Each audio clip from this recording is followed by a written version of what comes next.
Now, a couple of months ago, some visitors had a look around the hills at Arlesdale, and then they came across the old Mid-Sodor Railway, and then they found Smudger. I knew I saw his face somewhere before. That's Smudger, said Sir Handel. Now, when Smudger was found, he was an old generator, and apparently he was turned into one years ago because he misbehaved. But he has promised that he has learned his lesson, and so we're going to give him a chance. Duke was furious. Mr. Percival, let me tell you something. Do not let that engine work on this railway. He is trouble, with a big T.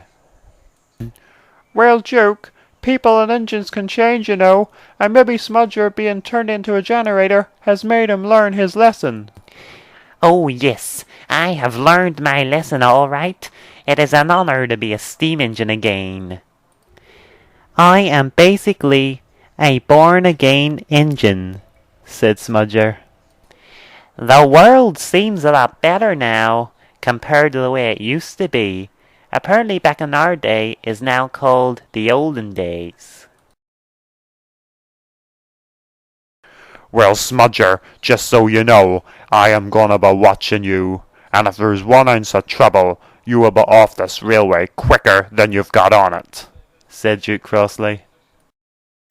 Maybe he has changed, said Skarloey.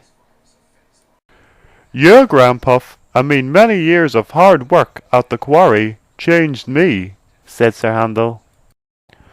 Guys, listen to my words. That engine is nothing but trouble, said Duke crossly.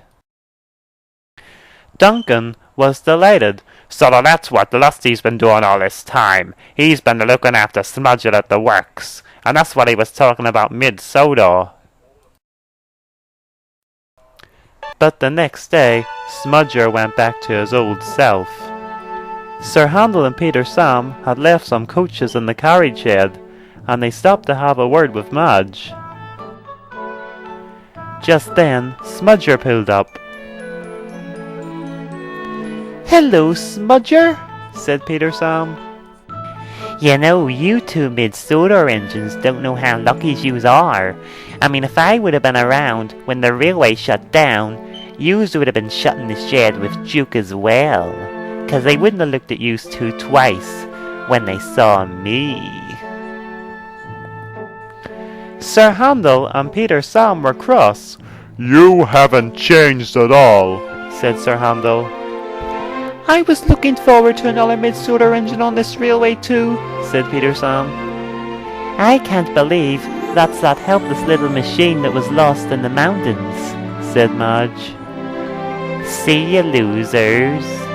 Sir Handel and Peter Sam were cross. Freddy was collecting passengers at the country station when Smudger came up beside him. Oh my! Are you Fearless Freddy of the Hills? Or I mean, were you Fearless Freddy of the Hills? What do you mean? Well, I heard them talking at the works about that incident you had last year, when you busted all your parts, trying to go up a hill.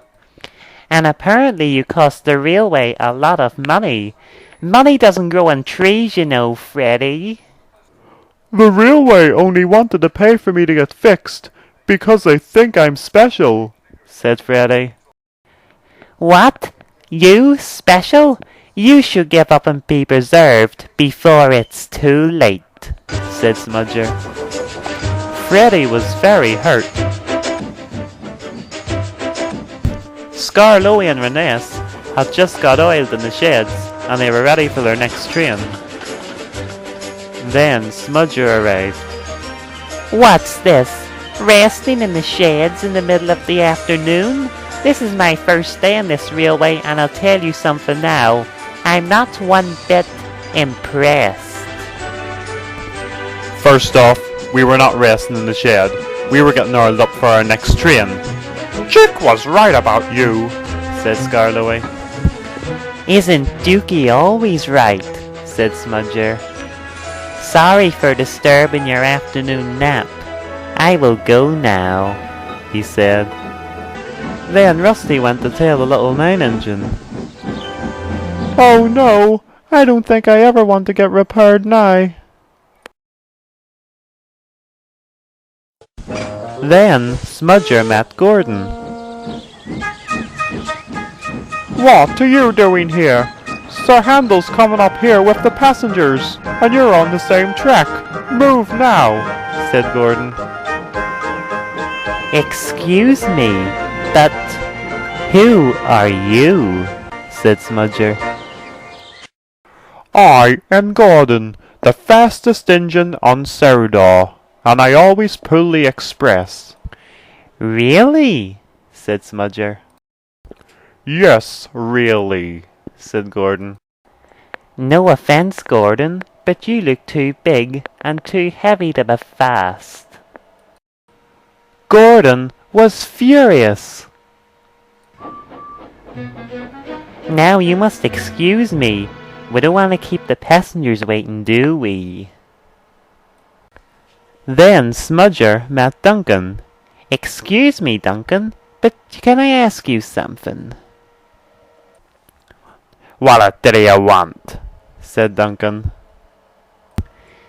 That orange square engine that was at the sheds, what exactly is he? He's smelly, and no steam comes out of him. That's Rusty. He's a diesel engine. Diesel engine? Never heard of them. Are they new or something? What are you asking me for anyway? You already know Rusty. He was helping you when you were getting repaired. And at first I thought he was up to something, and then you appeared, so he was helping you all this time. Listen, Duncan, I never saw that engine before in my life. Duncan started to think. So do you mean that Rusty wasn't helping you at the works?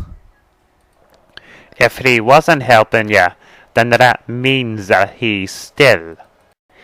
Listen, Yellow Boiler, I don't know what you're talking about. I'm telling you now, I've never saw that engine before. And then Smudger raced away. So if Rusty wasn't helping Smudger, and he was sneaking about and going out in the middle of the night, that must mean that Rusty's still up to something. And then Duncan raced away. That evening, Smudger returned to the sheds. All the engines were very cross.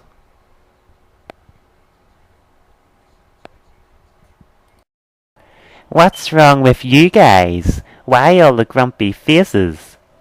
Get out, said Scarlowy. I beg your pardon. Are you deaf? He said, get out of these sheds, said Duke crossly. Yous are very grumpy today, said Smudger. Or is it every day? Who do you think you are, Smudger? How dare you come onto my railway and start causing chaos? This is a nice peaceful railway. Peaceful? You can say that again. Too peaceful. This railway needs to liven up a bit. You're not welcome here, Smudger, so just leave right now. Can't you see, Smudger? No one here wants you, said Rheneas. What about my driver? He will have to take me somewhere else. I'm sure we can accommodate your driver, Smudger. Just get out of my sheds right now, said Duke crossly. Scarlowy was very cross. He was about to say something he was going to regret.